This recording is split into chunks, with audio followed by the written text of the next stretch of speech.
Friend Virat Kohli 13 ವರ್ಷಗಳ ನಂತರ ರಣಜಿ ಮ್ಯಾಚ್ನ ಆಡ್ತಾ ಇದ್ದಾರೆ ಫ್ರೆಂಡ್ ಟೋಟಲ್ ಆಗಿ ಇವರು 13 ವರ್ಷ ಆಯಿತು ಅಲ್ಲಿಂದ ಹಿಡಿದು ಇಲ್ಲಿ ತನಕ ರಣಜಿಯಲ್ಲಿ ಯಾವುದೇ ಒಂದು ಮ್ಯಾಚ್ ಆಡಿಲ್ಲ. ಯಾಕಪ್ಪ ಅಂದರೆ ಇಂಟರ್ನ್ಯಾಷನಲಿ ಚೆನ್ನಾಗಿರುವಂಥ ಪ್ರದರ್ಶನ ಕೊಡೋ ಒಂದು ಕಾರಣಕ್ಕೋಸ್ಕರ ಇವರು ರಣಜಿ ಕಡೆ ಆ ಕಡೆ ತಿರುಗಿ ನೋಡಲಿಲ್ಲ ಫ್ರೆಂಡ್. ಯಾಕಪ್ಪ ಅಂದರೆ ಇಲ್ಲಿ ಇವ್ರಿಗೆ ಎಲ್ಲ ಮ್ಯಾಚನ್ನು ಕೂಡ ಎಲ್ಲ ಚೆನ್ನಾಗಿರುವಂಥ ಪ್ರದರ್ಶನ ಕೊಡ್ತಿದ್ರು. ಟೋಟಲ್ ಆಗಿ ಹೈಯೆಸ್ಟ್ ರನ್ ಗೆಟರ್ ಕೂಡ ಹಾಕ್ತಿದ್ರು. ICC ರ್ಯಾಂಕಿಂಗ್ನಲ್ಲಿ ರನ್ ಗೆಟರ್ ಕೂಡ ಹಾಕ್ತಿದ್ರು. ICC ರ್ಯಾಂಕಿಂಗ್ನಲ್ಲಿ ಅಗ್ರಸ್ಥಾನವೂ ಕೂಡ ಬಂದಿದ್ದರು. 3 ಫಾರ್ಮೆಟ್ನಲ್ಲಿ, ಟೆಸ್ಟ್ ಆಗಲಿ, ಒನ್ ಡೇ ಆಗಲಿ, T20 ಆಗಲಿ, 3 ಫಾರ್ಮೆಟ್ನಲ್ಲಿ ಇವರು ನಂಬರ್ 1 ಆಗಿದ್ದು ನಾನು ನೋಡಿದ್ದೀನಿ ಫ್ರೆಂಡ್. ಆ ಉದ್ದೇಶಕ್ಕೆ ಇವರು ಆ ರಣಜಿ ಕಡೆ ತಿರುಗಿ ನೋಡಲಿಲ್ಲ. ಆದರೆ ಈಗ BCCI ಒಂದು ರೂಲ್ಸ್ ಮಾಡಿದೆ ಫ್ರೆಂಡ್. ಯಾವುದೇ ಒಂದು ಕ್ರಿಕೆಟ್ ಆಗಲಿ, ಯಾವುದೇ ಒಂದು ಕಾಂಟ್ರಾಕ್ಟರ್, ಸೆಂಟ್ರಲ್ ಕಾಂಟ್ರಾಕ್ಟರ್ಗಳಾಗಲಿ, ಕ್ರಿಕೆಟಿಗರು ಯಾರೇ ಆಗಲಿ ಎಲ್ಲ ಪ್ಲೇಯರ್ಗಳು ರಣಜಿ ಮ್ಯಾಚನ್ನು ಆಡಲೇಬೇಕಂತ ಒಂದು ರೂಲ್ಸ್ ಮಾಡ್ತು. ಈ ಒಂದು ರೂಲ್ಸ್ ಎಲ್ಲ ಪ್ಲೇಯರ್ಗೂ ಅನ್ವಯ ಆಗುತ್ತೆ.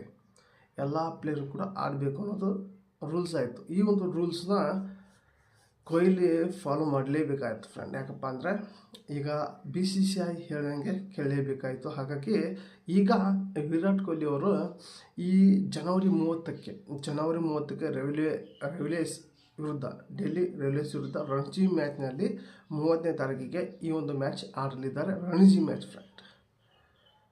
13 ವರ್ಷಗಳ ನಂತರ ಇವ್ರನ್ನ ಮತ್ತೆ ರಣಜಿ ಮ್ಯಾಚ್ನಲ್ಲಿ ನೋಡ್ಬೋದು ಫ್ರೆಂಡ್. ಟೋಟಲ್ ಆಗಿ ಇವರು ಒಬ್ಬರೇ ಅಲ್ಲ, ರೋಹಿತ್ ಶರ್ಮನು ಕೂಡ ಮುಂಬೈನಲ್ಲಿ ಆಡ್ತಾ ಇದ್ದಾರೆ.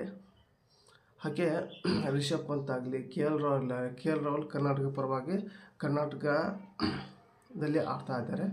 ಟೋಟಲ್ ಆಗಿ ಈ ಒಂದು ವಿಷಯ ಇದೆಯಲ್ಲ ಎಲ್ಲ ಕಡೆ ಚರ್ಚೆ ಆಗ್ತಾ ಇದೆ ಫ್ರೆಂಡ್. ಯಾಕಪ್ಪ ಅಂದರೆ ಇಷ್ಟು ದಿನ ಇವ್ರಿಗೆ ಆಡ್ರಿ ಅನ್ನೋರು ಇದ್ದಿಲ್ಲ.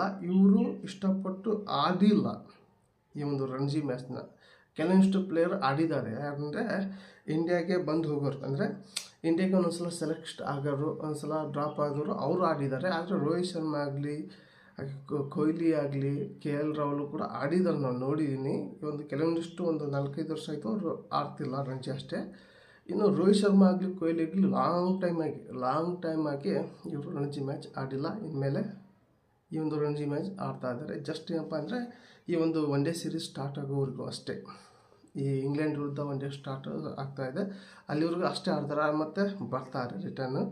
ಒಂದೇ ಒಂದು ಮ್ಯಾಚ್ ಆಡ್ಬೋದು ನನಗೆ ಅನಿಸುತ್ತೆ. ಇವರು ಒಂದು ಟೆಸ್ಟ್ ಮ್ಯಾಚ್ ಆಡ್ಬೋದು ಅಷ್ಟೇ. ಏನಪ್ಪ ಅಂದರೆ ಮತ್ತೆ ಇವರು ಇಂಗ್ಲೆಂಡ್ ಸೀರೀಸು ಹಾಗೆ ಚಾಂಪಿಯನ್ಸ್ ಟ್ರೋಫಿ ಅನ್ಕೊತ ಮತ್ತು ಟೀಮ್ ಇಂಡಿಯಾಗೆ ಸೇರ್ಕೊತಾರೆ ಎಲ್ಲರೂ ಕೂಡ ಫ್ರೆಂಡ್. ಟೋಟಲ್ ಆಗಿ ಕೊಹ್ಲಿನ ಡೆಲ್ಲಿ ಟೀಮ್ನಲ್ಲಿ ನೋಡ್ಬೋದು ಫ್ರೆಂಡ್. ಟೋಟಲ್ ಆಗಿ ಅವರು ಡೆಲ್ಲಿ ಟೀಮ್ನಲ್ಲಿ ಆಡ್ತಾ ಇದ್ದಾರೆ. ನೀವು ನೋಡ್ಬೋದು. ಡೆಲ್ಲಿ ವರ್ಸಸ್ ರೈಲ್ವೆ 30ನೇ ತಾರೀಕಿಗೆ ಸ್ಟಾರ್ಟ್ ಆಗ್ತಾ ಇದೆ ಫ್ರೆಂಡ್. ಈ ಒಂದು ಟಿಪ್ಸ್, ಈ ಒಂದು ವಿಷಯ ನೀವು ಫಸ್ಟ್ ಟೈಮ್ ತಿಳ್ಕೊಂಡಿದ್ರೆ ಒಂದು ಲೈಕ್ ಕೊಡಿ. ನಿಮಗೇನು ಅನ್ಸಂತ ಕಮೆಂಟ್ ಮಾಡೋಕೆ ತಿಳಿಸಿ. ಹಾಗೆ ಈ ಒಂದು ವಿಡಿಯೋ ನಿಮ್ಮೊಂದು ಫ್ರೆಂಡ್ಗೆ ಶೇರ್ ಮಾಡಿ ಅಂತ ಇಲ್ಲಿಗೆ ಎಂಡ್ ಮಾಡ್ತಾ ಇದ್ದೀನಿ. ಮತ್ತೆ ಅಂತ ವಿಡಿಯೋ ಟೇಕ್ ಕೇರ್, ಬಾಯ್.